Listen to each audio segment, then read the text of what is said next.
اعوذ باللہ من الشیطان الرجیم بسم اللہ الرحمن الرحیم الحمد للہ رب العالمین وصلی اللہ علی سیدنا محمد وآلہ الطاہرین۔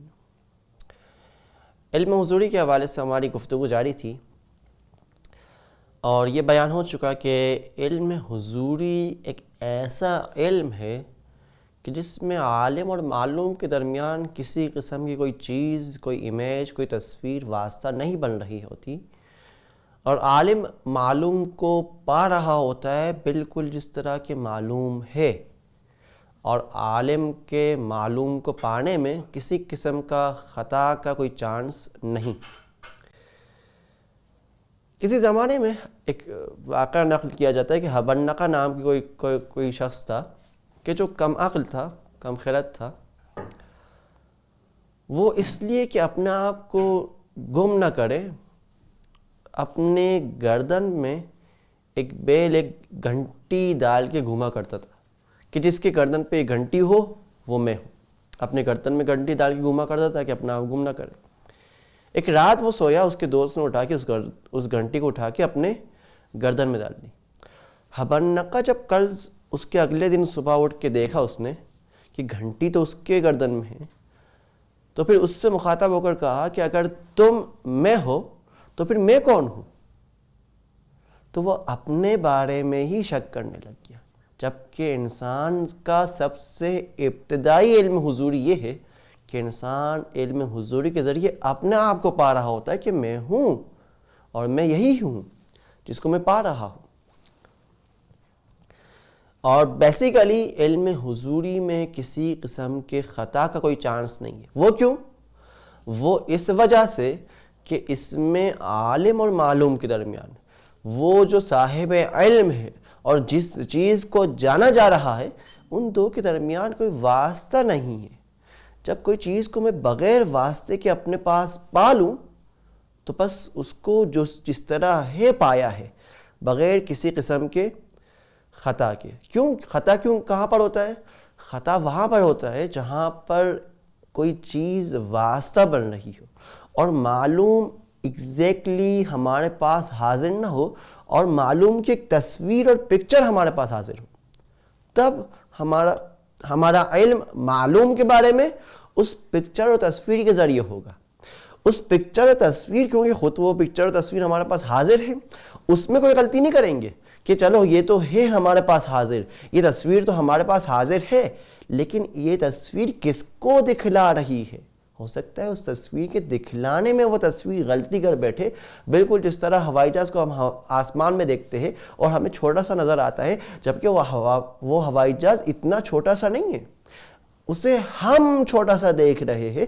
ہمارے جو دیکھنے میں ہے، جو حکم لگا رہے ہیں کہ وہ چھوٹا سا ہے، اس حکم میں غلطی ہے، جبکہ وہ ہوائی جہاز تو چھوٹا سا نہیں ہے۔ لہٰذا علم حصولی میں غلطی کا چانس پایا جاتا ہے، لیکن علم حضوری میں کسی قسم کی غلطی کا کوئی چانس نہیں ہے۔ کیونکہ اس میں مطابقت اور فٹ ہونے والی چیز نہیں پائی جا رہی، عالم معلوم کے پاس ہی ہے، اور یہ سب سے اہم ترین چیز ہے، اور اس علم کی ویلیو وہ دکھا رہا ہے۔ جس طرح کہ ہم نے پہلے آپ کی خدمت میں عرض کیا کہ وہ علم ویلیویبل ہوتا ہے جو سب سے زیادہ حقیقت اور واقعیت کو دکھلائے، اور کیونکہ علم حضوری واقعیت کو دکھلانے میں ذرہ برابر خطا نہیں کر رہا، لہٰذا علم حضوری سب سے زیادہ قیمتی علم ہے جو انسان کے پاس ہے۔ ان تمام تر چیزوں کو جو میں علم حضوری کے ذریعے پا رہا ہوں، وہ سب سے قیمتی میری معلومات ہے، اور انہی معلومات کے ذریعے میں کوشش کرتا ہوں تاکہ دوسری چیزوں کو بھی پا سکوں، اپنے پاس حاضر کر سکوں۔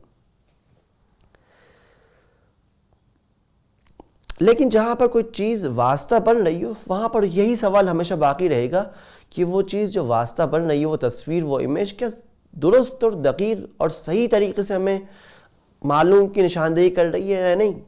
ہو سکتا ہے اس میں غلطی پائے جائے۔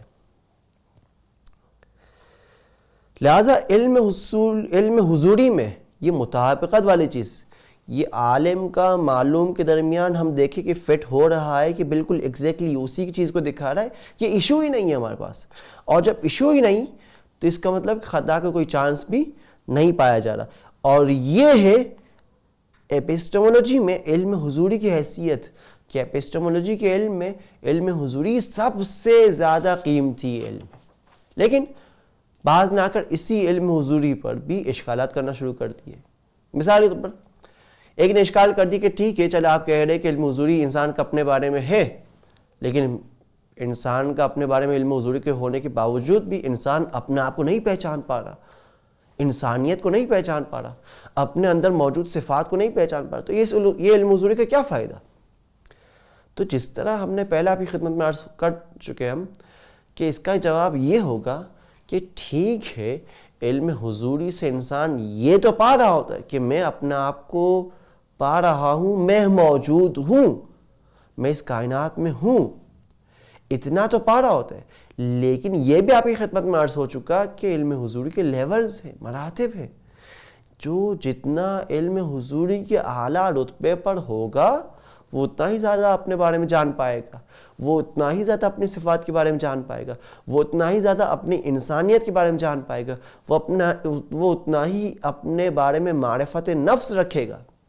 اگر کسی کا علم حضوری ویک ہے، کمزور ہے، تو اس کا علم بس اتنے حد تک ہی محدود ہو کر رہ جائے گا کہ میں ہوں، لیکن اس سے بڑھ کر میری کیا صفات ہے، انسانیت کی کیا صفات ہے، وہ نہیں جان پائے گا. اس کو جاننے کے لیے اس کو الگ سے محنت کرنی پڑے گی، کوشش کرنی پڑے گی، چاہے وہ علم حضوری کا دائرہ توسیع کرنے میں کوشش و محنت کرے، چاہے علم حصولی کے ذریعے ان چیزوں کے بارے میں عالم بن جائے، بالآخر اس نے محنت کرنی پڑے گی، الگ سے کوشش کرنی پڑے گی. کیوں؟ کیونکہ وہ علم حضوری کے نچلے درجے پر ہے، اسے اپنے آپ کو علم حضوری کے بالاتر درجے پر لانے کے لیے کوشش اور محنت کرنی پڑے گی. لہٰذا ہر ایک کا علم حضوری ایک لیول پر نہیں ہوتا، حتیٰ ان کا علم حضوری اپنے بارے میں بھی ہر ایک لیول پر نہیں جانتا. بعض بہترین طور طریقے سے اپنے آپ کو پہچانتے ہیں اور بعض اپنے آپ سے غافل رہ جاتے، تو بعض اپنے آپ کو غفلت میں ڈالتے ہیں. یہ 3 قسم کے لوگ ہیں، 3 قسم کی کیٹیگریز ہیں. تو سب سے بہترین وہ ہے جو اپنے آپ کو بہترین طریقے سے پہچانتے ہیں. اسی طرح کی ایک مثال علم حضوری ہی ہمارے بنانے والے کے حوالے سے، کہ ہر انسان اپنے اندر یہ پا رہا ہوتا ہے کہ میں بالآخر کوئی نہ کوئی کسی نے مجھے بنایا ہے، میں مخلوق ہوں، میں خالق نہیں ہوں، میرا کوئی نہ کوئی بنانے والا ضرور ہے. اب میں علم حضوری کے ذریعے اپنے بنانے والے کو پا رہا ہوتا ہوں، لیکن یہ جو اپنے بنانے والے کو پا رہا ہوں، اس کے پانے میں بھی بالآخر انسان مکمل طور پر جو اس کی حقیقت ہے اس کو نہیں پا رہا ہوتا. اتنا تو پتا ہے کہ میرا کوئی نہ کوئی بنانے والا ہے، لیکن کون ہے، کیا اس کی صفات ہے، نہیں جان پاتا. لیکن انسان اتنا رشد کر سکتا ہے، اتنا ترقی کر سکتا ہے، اس مقام پر پہنچ سکتا ہے کہ اپنے اندر کی بہت ساری صفات کو بھی جان سکتا ہے اور اپنے بنانے والے کو بھی بخوبی علم حضوری کے ذریعے پا سکتا ہے، جان سکتا ہے. جتنا زیادہ انسان اپنے دل کے آئینے کو صاف و شفاف کرے گا، اتنا ہی زیادہ اس کائنات کے حقائق کو، اپنے اندر موجود حقائق کو بے علم حضوری صاف و شفاف پائے گا. اس کے لیے انسان کو اس غبار کو، اس پلیدگی کو، اس آلودگی کو مٹانے کی ضرورت ہے.